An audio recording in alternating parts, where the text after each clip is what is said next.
Subscribe now and press the bell icon. Never miss an update. Hey everyone, welcome to my channel physics by Saurabh sir. यार आज का जो topic है ना बहुत ज्यादा इंपॉर्टेंट है जेई एडवांस के लिए। देखो फर्स्ट चैप्टर जो था हमारा फिजिक्स का 12th वाला हमने खत्म कर लिया है, और जो पोटेंशियल वगैरह की जो अगला टॉपिक है हमारा अगले चैप्टर का, वो वीडियोस आने लग जाएंगी बहुत जल्द। तो आज का जो टॉपिक है ना वो फर्स्ट चैप्टर से रिलेटेड है। उसमें हम देखेंगे electric field inside the cavity of a solid sphere. Solid sphere के अंदर कैविटी बन जाती है, उसके अंदर हम इलेक्ट्रिक फील्ड निकालते हैं। तो यार ये जो टॉपिक है ना, इससे आईडी एडवांस में बहुत बार क्वेश्चन आया हुआ है। 2007, 2015, 2011, 12, 13, मतलब काफी बार। 11-12 में आई थिंक मतलब आया हुआ है, इसी टाइम पे ही आया हुआ है क्वेश्चन। तो इस टॉपिक को समझते हैं। पहले टॉपिक क्या है, इसकी डेरिवेशन करते हैं और इससे हमें क्या रिजल्ट मिलता है वो देखते हैं, और इस रिजल्ट को यूज करके हम जेई एडवांस के क्वेश्चन कितने ही आराम से सॉल्व कर सकते हैं वो क्वेश्चन देखते हैं। तो बेसिकली जो टॉपिक है आज का वो सॉलिड स्फीयर का है, जिसमें हम जेई एडवांस के क्वेश्चन करेंगे, और उसमें एक जो कॉन्सेप्ट है कैविटी वाला, उस कैविटी वाले को स्पेसिफिक क्वेश्चन करेंगे क्योंकि वो काफी बार पूछा गया है। ठीक है, तो यार शुरू करते हैं। हमारे पास ना एक स्फीयर है, सॉलिड स्फीयर की बात करो, नॉन कंडक्टिंग। ठीक है, तो वो कहता है कि हमारे पास ना एक सॉलिड स्फीयर है। यार देखो डेरिवेशन बहुत छोटी सी है, लॉजिक समझना। देखो डेरिवेशन तुमसे कोई नहीं पूछेगा, जो हम रिजल्ट निकाल रहे हैं ना और जिस चीज का यूज कर रहे हैं वो चीज लगानी सीखनी है आपने। ठीक है, वो चीज आपको लगानी आनी चाहिए। देखो कैसे, हमारे पास एक स्फीयर है, सॉलिड स्फीयर। ठीक है, जिसकी रेडियस अभी छोड़ो, चलो मान लेते हैं रेडियस R1 है। ठीक है, मान लो यहां पर मैंने एक कैविटी बना ली। हमने यहां कैविटी बना ली जिसकी रेडियस समहाउ R2 है। ठीक है, हम लिखते नहीं है यहाँ पर, थोड़ा सा वो हो जाएगा, बाहर को लिख लेते हैं कि जो रेडियस है वो R2। ठीक है, अब वो ये कहता है कि इस कैविटी के अंदर ना एक पॉइंट P है। इस कैविटी के अंदर एक पॉइंट P है, उसके ऊपर इलेक्ट्रिक फील्ड क्या होगा। देखो इस सवाल को ना हमें सुपर पोजिशन प्रिंसिपल से सॉल्व करना है। और सुपर पोजिशन प्रिंसिपल कैसे लगाएंगे, ये जो सिस्टम आपको दिख रहा है ना कि आपके पास एक स्फीयर था, इस स्फीयर में से आपने कैविटी निकाल ली। देखो कैविटी जो निकली है वो भी स्फेरिकल है, यानी जो मैंने इसमें से निकाला होगा वो भी एक स्फीयर ही होगा, और एक ये पूरा स्फीयर है। तो एक काम करो, इस सिस्टम को क्या मैं इक्विवेलेंट मान सकता हूं।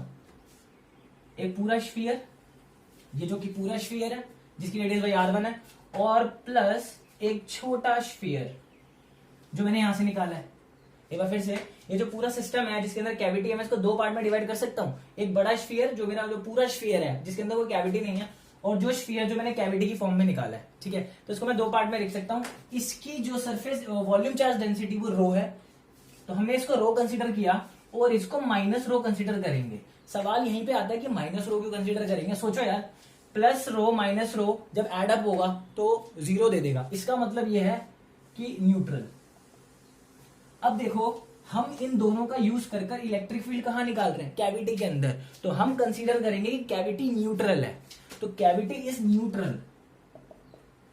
कैविटी इज न्यूट्रल, तो भैया जब कैविटी न्यूट्रल है तो आप समझ ही गए होगे, तो इसलिए हमने इसको रो और माइनस रो लिया है ताकि हम कैविटी को न्यूट्रल कर सके, क्योंकि एट द एंड हम इलेक्ट्रिक फील्ड निकाल रहे हैं कैविटी के अंदर। ठीक है, सिंपल सा लॉजिक।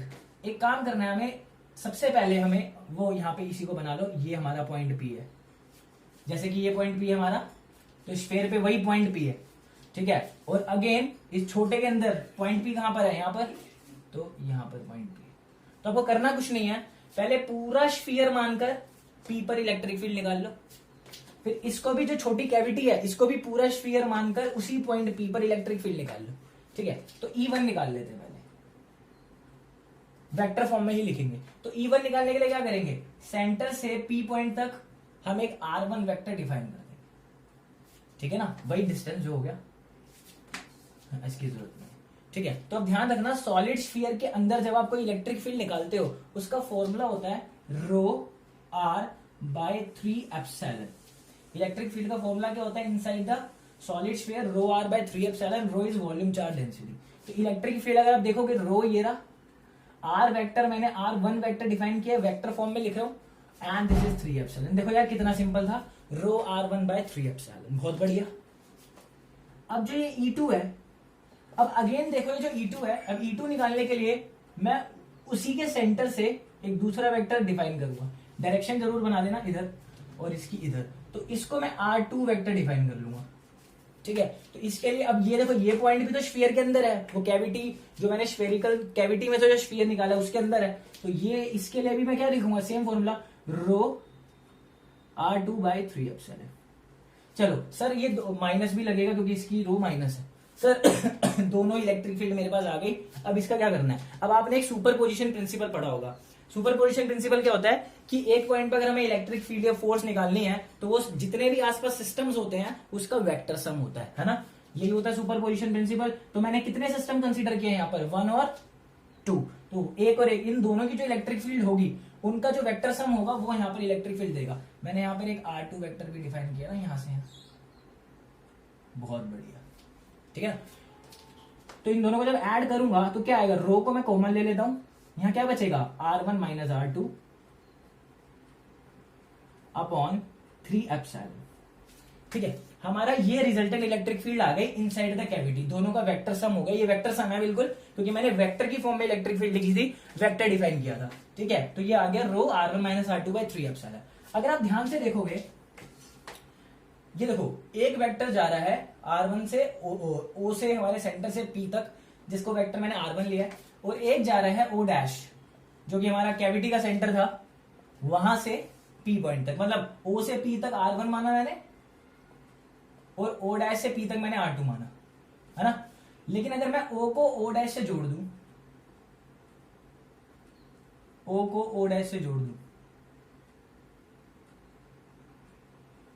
ठीक है, तो O को O' से जोड़ दूं, ठीक है, तो मैं इसको कंसीडर कर लेता हूं R वेक्टर।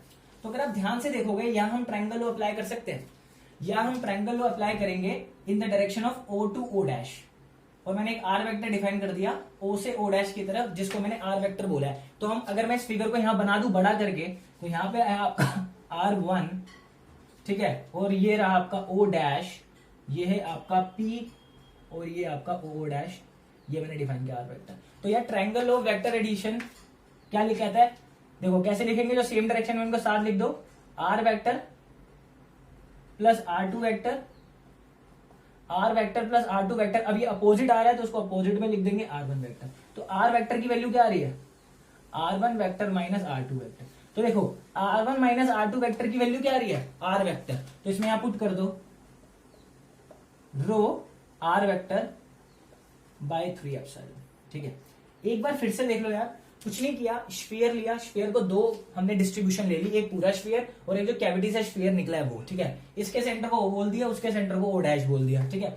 O से P तक मैंने एक वेक्टर डिफाइन किया R1, और O' से P पे एक वेक्टर डिफाइन किया R2। ध्यान रखना डायरेक्शन O से P की तरफ लेनी है और O' से P की तरफ लेनी है। दोनों सिस्टम से मैंने इलेक्ट्रिक फील्ड निकाल ली, क्योंकि वो दोनों पॉइंट अपने अपने स्फीयर के अंदर थे, तो इलेक्ट्रिक फील्ड निकल गई। फिर मैंने सुपर पोजिशन प्रिंसिपल यूज करके इलेक्ट्रिक फील्ड का जो रिजल्टेंट है वो निकाल लिया। उसके बाद मैंने क्या किया, O से P का वेक्टर R1 था, O से O' से P का वेक्टर R2 था, मैंने इन दोनों के सेंटर के बीच में एक वेक्टर डिफाइन कर दिया, जिसको मैं बोल रहा हूं R वेक्टर।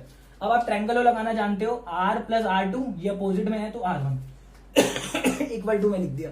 अब R2 उधर जाके माइनस हुआ, तो R1 माइनस R2 की वैल्यू क्या हो गई, R वेक्टर। तो R वेक्टर मैंने पुट किया। तो ये जो इलेक्ट्रिक फील्ड आई है, this is electric field inside the cavity, ठीक है। कि ये जो इलेक्ट्रिक फील्ड है ये यूनिफॉर्म है। सर यूनिफॉर्म कैसे है, मतलब कैविटी के अंदर ये जो P पॉइंट है ना, कैविटी के अंदर कहीं पर भी ले लो, कहीं पर भी कैविटी के अंदर ये इलेक्ट्रिक फील्ड ना सेम आएगी। क्यों, क्योंकि देखो हमारी जो रो तो सेम ही है, एप्सिलॉन भी सेम है, 3 भी सेम है। ये जो R वेक्टर है, it is the distance between, ये जो वेक्टर है ये डिस्टेंस बिटवीन कहां है, द सेंटर्स।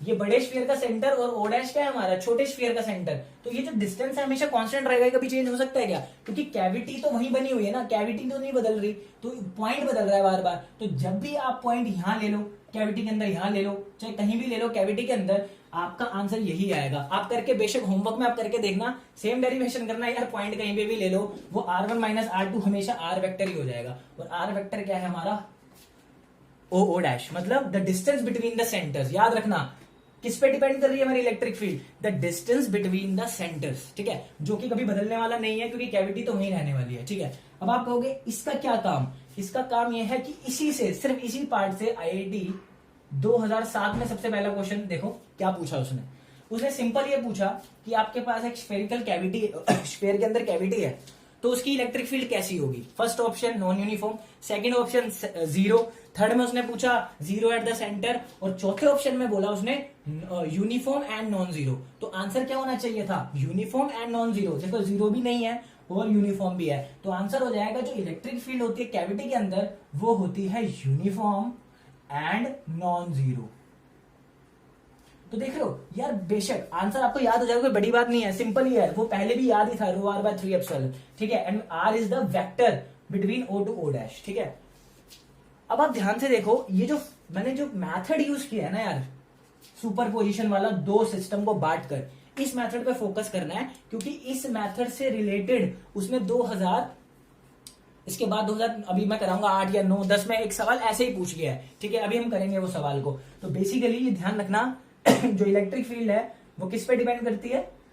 एक वेक्टर है आर, और ये जो आर वेक्टर है ये the distance between the centres है, ठीक है। अब आईआईटी के क्वेश्चंस पे चलते हैं यार, फटाफट नोट कर लो, ये रिजल्ट याद रखना। Electric field inside the cavity is uniform and non zero. तो यार देखो, अब ना हम करने जा रहे हैं आईआईटी 2015 का क्वेश्चन। मैं क्वेश्चन जो है स्क्रीन पर फ्लैश कर रहा हूं, पढ़ लो। ये जो देखो आईआईटी 2015 का क्वेश्चन है, आपकी स्क्रीन पे दिख रहा होगा, आईआईटी 2015 का। इसमें देखो सिंपल वही कह रहा है कि हमारे पास एक यूनिफॉर्म स्फेरिकल चार्ज डिस्ट्रीब्यूशन है, रेडियस r1 है, और जो कैविटी है उसकी रेडियस हमारे पास r2 है, और उन्होंने ओपी डिफाइन किया हुआ है। ओपी मतलब ओ क्या है हमारे पास? सेंटर ऑफ हमारा जो बड़ा स्फीयर है, और जो पी है वो हमारा उसका सेंटर है कैविटी का। तो उन्होंने दे रखा है ओपी जो है वो ए के बराबर है, which is given by r1 minus r2, ठीक है। तो if the electric field inside the cavity at a position R vector, तो एट आर वेक्टर पर हमारी जो इलेक्ट्रिक फील्ड है वो ई आर हो जाएगी, ठीक है। तो बस वो पूछ रहा है कि जो इलेक्ट्रिक फील्ड है इनसाइड द कैविटी, इसमें से कौन सा ऑप्शन सही है? तो यार देखो पहले ऑप्शन में क्या कह रहा है? E is uniform. तो देखो यूनिफॉर्म में अगर देखें तो चारों ऑप्शन में यूनिफॉर्म है, तो हम वो यूनिफॉर्म सिर्फ देखकर नहीं बता सकते। तो यार अब आ जाओ, it's magnitude is independent of R2 but its direction depends on R, ठीक है। कह रहा है its magnitude depends on R2 and its direction depends on R। तो देखो आपने अभी आंसर देखा था, देखो अब आ जाओ इधर, आपने जो आंसर देखा है उसके अंदर कहीं भी रेडियस आ रही है क्या? कहीं पर भी किसी भी स्फीयर की रेडियस आ रही है क्या? तो यानी जिसमें वो रेडियस बोल रहा है, अगर आपको फॉर्मूला लर्न है तो आप सीधा हटा दोगे। तो देखो रेडियस किस किस में बोल रहा है वो, फर्स्ट और सेकंड ऑप्शन में वो रेडियस का नाम ले रहा है, तो यानी फर्स्ट और सेकंड ऑप्शन हमारे कट चुके हैं, है ना। जहां वो रेडियस का नाम ले ले हमारा ऑप्शन कट जाएगा, तो बहुत बढ़िया। जो थर्ड ऑप्शन है उसने बोला है E is uniform, its magnitude is independent of a but direction depend on a, और चौथे में बोल रहा है E is uniform and both its magnitude and direction depend on ए।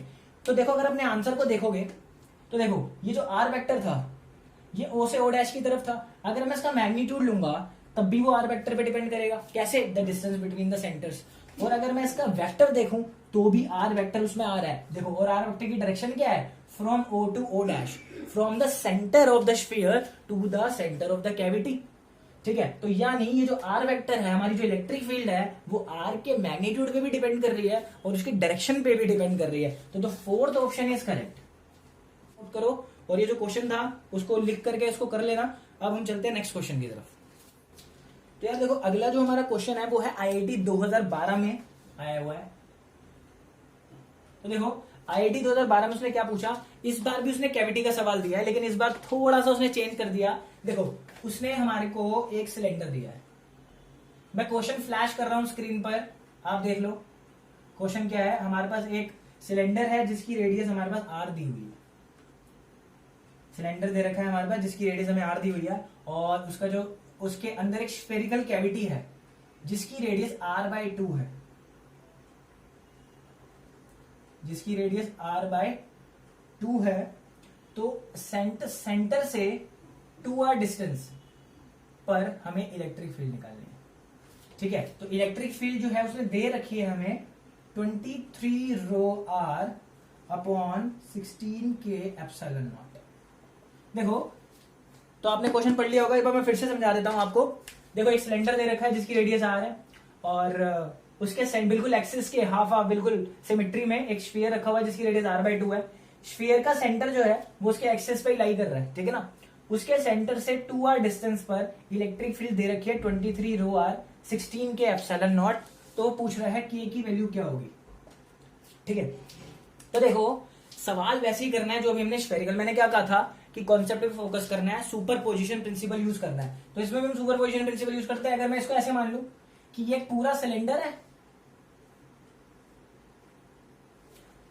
ये पूरा सिलेंडर और एक ये स्फीयर है, इसकी डेंसिटी रो है और इसकी अगेन माइनस रो है। तो देखो कॉन्सेप्ट स्फीयर की जगह यहां पर भी लग सकता है, ठीक है ना। कॉन्सेप्ट समझना ज्यादा जरूरी है। तो इसकी रेडियस कितनी हो गई हमारे पास r, और इसकी रेडियस हमारे पास कितनी है r/2।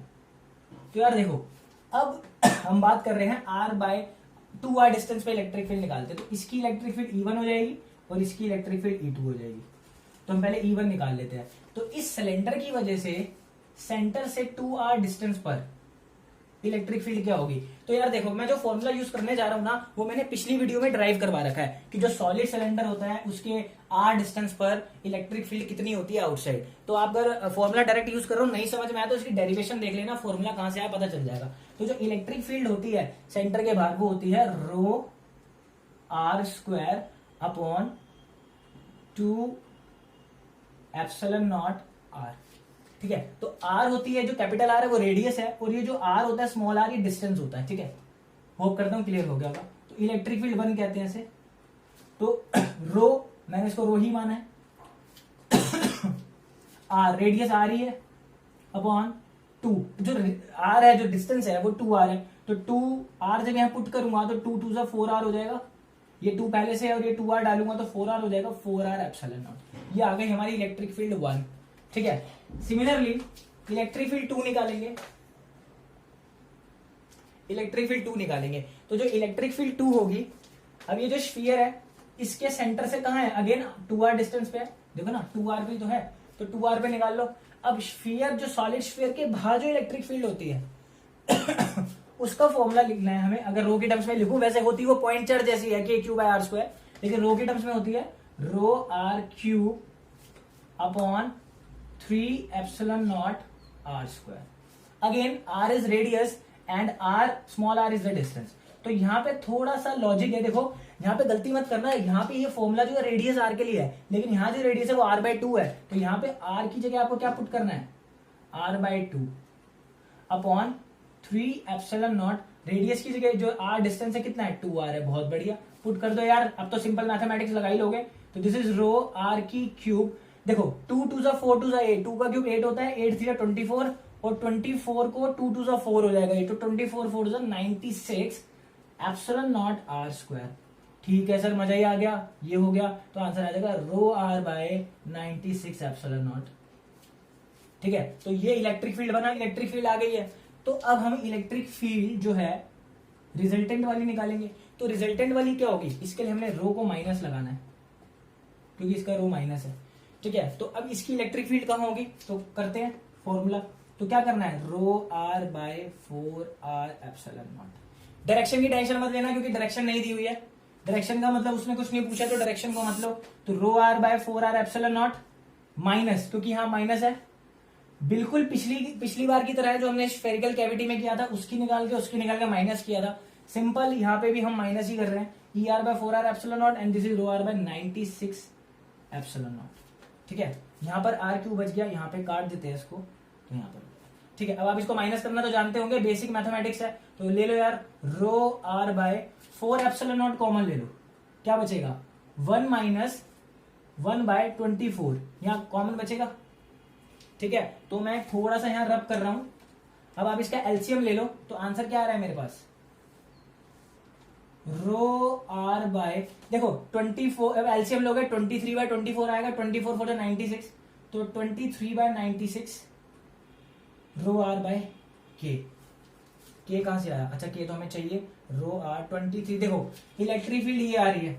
अब देखो जो हमें दी हुई है वो इलेक्ट्रिक फील्ड क्या है, 23 रो r/16 k एप्सिलॉन नॉट, और हमारा आ रहा है 23 रो r/96। तो एक बार बताओ 96 को ऐसे लिख सकता हूं, 16 का मल्टीपल, तो 16 6 96। तो अब आंसर मैच करके देखो 23 रो r/16 k एप्सिलॉन नॉट, तो कंपेयर करोगे तो k की वैल्यू क्या आ रही है 6। तो यार इस क्वेश्चन में भी हमने क्या सीखा, अगर हम कॉन्सेप्ट पे ज्यादा फोकस करें, जो कि हमने अभी जो हम वो वाली कर रहे थे स्फेरिकल वाली, तो हमने कॉन्सेप्ट पे फोकस किया था कि सुपर पोजिशन लगाएंगे, तो अगेन देखो सुपर पोजिशन से हमारा आंसर निकल रहा है। तो अगर आप कॉन्सेप्ट पे फोकस करोगे यार, बेसिक ही सवाल होते हैं, ज्यादा कोई टफ नहीं होते, जैसे कि आपने देखा सीधा फॉर्मुला लगा और आंसर, तो K is 6। ठीक है, तो अब चलते हैं नेक्स्ट क्वेश्चन की तरफ।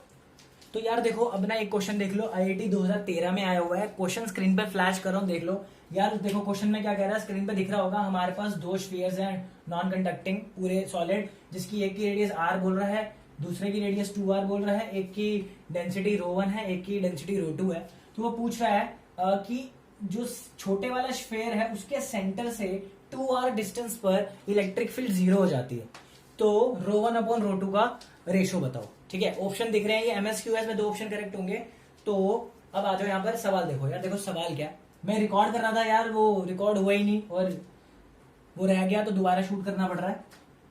आर देखो, ये देखो ये रेडियस आर है, अब इस सेंटर से इसके 2r डिस्टेंस कितना होगा, आर तो ये कवर हो गया और आर ये कवर हो गया, इसके सेंटर से 2r डिस्टेंस पर इलेक्ट्रिक फील्ड देखते हैं इस पॉइंट पर, ये पॉइंट P बोल दो। तो इसकी वजह से पॉजिटिव है, पॉजिटिव दिए है ना दोनों, तो इसकी वजह से इलेक्ट्रिक फील्ड दूर जाएगी और इसकी वजह से भी इलेक्ट्रिक फील्ड दूर जाएगी, तो यानी दोनों इलेक्ट्रिक फील्ड ऐड हो जाएंगी और ऐड करके क्या देंगी, 0 देंगी, क्योंकि उसने क्वेश्चन में हमें बोल दिया है। ठीक है, अब इलेक्ट्रिक फील्ड ध्यान से देखोगे तो दोनों स्फीयर के लिए बाहर है, और बाहर की इलेक्ट्रिक फील्ड के लिए हम फॉर्मूला क्या यूज करते हैं, ρr3 तो मैंने यहाँ लगा दिया ρ1। ठीक है, और रेडियस कितनी है, रेडियस इसकी r है, तो r3 लगा दिया। अब यहाँ पे लिखूंगा मैं 3ε0, यहाँ पर क्या लिखूंगा मैं 3ε0 डिस्टेंस का स्क्वायर। अब बताओ डिस्टेंस कितना है 2r, तो 2r का स्क्वायर कितना होगा 4r स्क्वायर, और 4r स्क्वायर और 4 3 से कितना हो जाएगा 12, तो 12 एक ही बार लिख दो, तो आएगा 12ε0 r स्क्वायर। बहुत बढ़िया। सिमिलरली इसके लिए लिखाओ, अब देखो इसके सेंटर से इसकी डिस्टेंस कितना होगा 2r और r 5r, तो फॉर्मूले में जब लगाएंगे तो यहाँ लिखेंगे ρ2 रेडियस। अगर आप रेडियस को ध्यान से देखो, इसकी रेडियस 2r है, तो 2r का क्यूब कितना होगा 2 2 जा 4 2 जा 8, तो 8 का r का क्यूब हो जाएगा। 3 की जगह 3 लिख दो, 3 की जगह 3 लिख दो, ε0 लिख दो, और r कितना है हमारे पास डिस्टेंस 5r, तो 5 का स्क्वायर कितना हो जाएगा 25r स्क्वायर, और 25 3 से कितना हो जाएगा 75। तो यार बहुत सिंपल है, बेसिक मैथमेटिक्स है, ये मैंने काट दिया और काट के ये आंसर लिख दिया। अब आप इसको इक्वल टू ले जाओगे, माइनस हो जाएगा, r से r कैंसिल, ε0 से ε0 कैंसिल, r ये 12 ऊपर चला जाएगा, कट कर कितना आ जाएगा, मैंने 3 से काट दिया इसको, -32/25। ये ऑप्शन मेरा बी है। ठीक है, अब ध्यान से देखो यार, अगर 2r डिस्टेंस लेफ्ट पे मैंने देखा, तो 2r डिस्टेंस राइट पे भी तो हो सकता है इसके सेंटर से, तो अगर मैं इसके सेंटर पे 2r आगे जाऊंगा तो ये तो r कवर इतना हो गया और r कवर होगा, यानी हम दूसरे स्फीयर के अंदर चले जाएंगे। अब ये नया पॉइंट होगा P। ठीक है, अब इस पे इलेक्ट्रिक फील्ड देखो, ये पॉजिटिव उसको दूर भेजेगा, ठीक है, और ये पॉजिटिव इलेक्ट्रिक फील्ड को दूर भेजेगा, तो यानी इसको बोल दिया मैंने इलेक्ट्रिक फील्ड 1, जो कि कहां जा रही है इधर, जो इसकी वजह से होगी, और इसकी वजह से इलेक्ट्रिक फील्ड कहां जाएगी अपोजिट डायरेक्शन में। तो इस बार E1 और E2 की डायरेक्शन अलग है, तो इसको पॉजिटिव ले लो E1 को और इसको नेगेटिव ले लो, तो इस बार भी E1 minus E2 equal to क्या आ गया 0। तो यार बेसिक कॉन्सेप्ट यूज किया है। अगर उसने बोल दिया इलेक्ट्रिक फील्ड 0 है तो वो रिजल्टेंट देखकर 0 करना है, सीधा 0 नहीं करना। अब अंदर के लिए, अब ये देखो स्फीयर के अंदर आ गए, छोटे वाले के लिए पॉइंट बाहर है लेकिन बड़े वाले के लिए अंदर है, तो मैं अगर मैं E1 लिखता हूं तो E1 किसके लिए है छोटे वाले के लिए, और जो छोटा वाला स्फीयर है उसके लिए पॉइंट बाहर है, तो क्या मैं सेम ही लिख दूं ये वैल्यू, क्योंकि इसमें तो कोई चेंज होने वाला है नहीं। चलो अगर आप बड़े वाले को देखो तो बड़े वाले के लिए पॉइंट अंदर है, तो अगर बड़े वाले के लिए पॉइंट अंदर है तो अंदर के लिए हम फॉर्मूला कौन सा लगाते हैं ρr/3ε। बहुत बढ़िया, तो रो की जगह ρ2 लिख दिया, और r क्या होता है डिस्टेंस फ्रॉम द सेंटर, तो डिस्टेंस फ्रॉम द सेंटर कितना है r ही तो है। देखो ये r और ये r, तो यहाँ पे हम 2r पे पहुंच गए, तो इसकी रेडियस 2r है, तो आधा तो r ही हुआ, तो ये r आ गया। ठीक है यार, वो फिगर से आप समझ सकते हो, जब आप बनाओगे दिख जाएगा ये डिस्टेंस r है, तो कट गया, ρ/ρ1/ρ2 क्या आ जाएगा 4। Option D is correct. ठीक है, तो MSQ था बी और डी जो ऑप्शन करेक्ट है। तो यार इस क्वेश्चन में भी देखो कुछ खास नहीं है सिवाय फॉर्मूले के और कॉन्सेप्ट के, और बेसिक पता होना चाहिए कि कैसे ऐड करके 0 करना है, कैसे माइनस करके 0 करना है। It's not a big deal. ठीक है, तो बहुत सिंपल सवाल था। तो यार एक लास्ट क्वेश्चन है, उसको भी देख लेते हैं। तो यार देखो अगला जो क्वेश्चन है वो IIT 2013 का है। फटाफट मैं स्क्रीन पे फ्लैश कर रहा हूँ, क्वेश्चन को देख लो और उतार लो कहीं पर। 2013 का जो सवाल है, देखो हमारे पास दो सॉलिड स्फीयर दिए हुए हैं। अगेन हमारे पास दो दे रखे हैं ये, जिसकी एक की रो है और एक की माइनस रो है, वॉल्यूम चार्ज डेंसिटी, और ये एक का रेडियस R1 है और एक का रेडियस हमारे पास R2 है। ठीक है, अब देखो उसका कुछ पार्ट जो है ना वो ओवरलैप हो रहा है। इसका देखो कुछ पार्ट जो ओवरलैप हो रहा है, फिगर में दिख रहा होगा आप लोगों को, तो ओवरलैप हो रहा है। उसने बोला है जो हमारे पास पॉइंट है इस ओवरलैपिंग रीजन में, उसके ऑप्शंस दिए हुए हैं। उसने बोला है इलेक्ट्रोस्टैटिक फील्ड जो होगी वो 0 होगी इस ओवरलैपिंग रीजन में।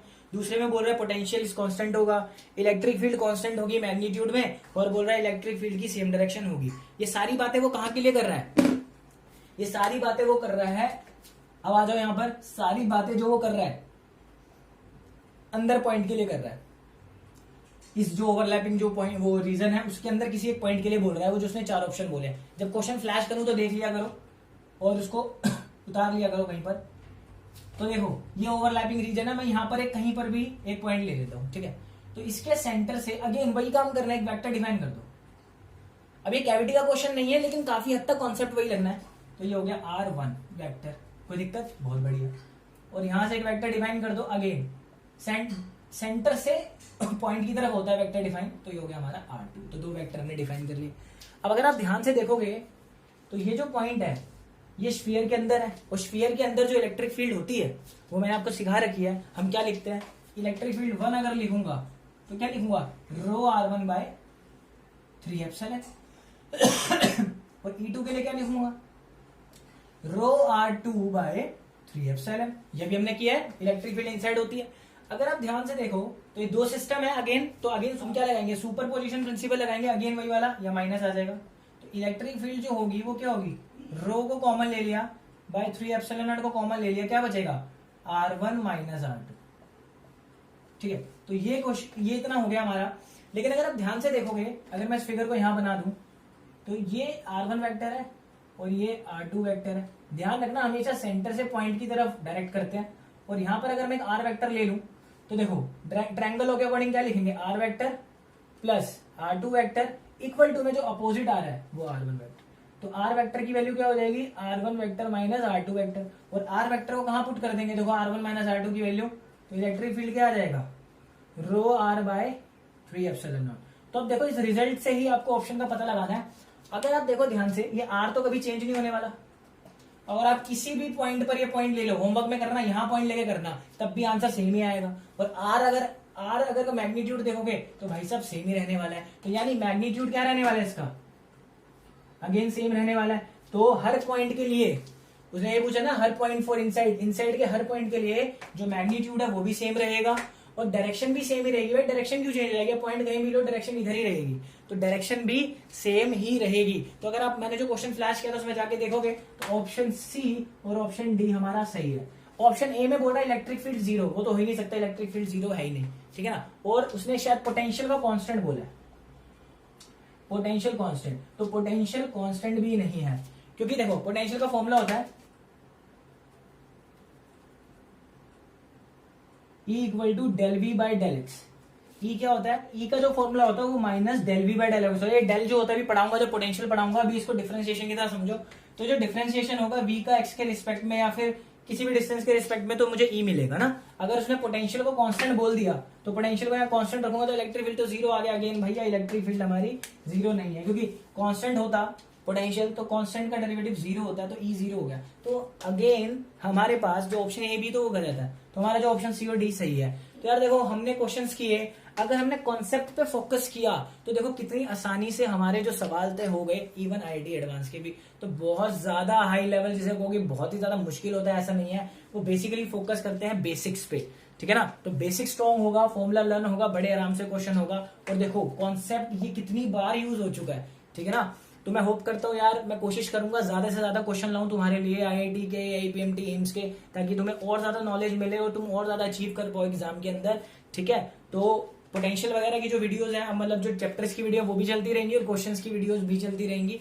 ठीक है, सो यार मिलते हैं नेक्स्ट वीडियो में। ध्यान रखो अपना, स्टे होम, स्टे सेफ।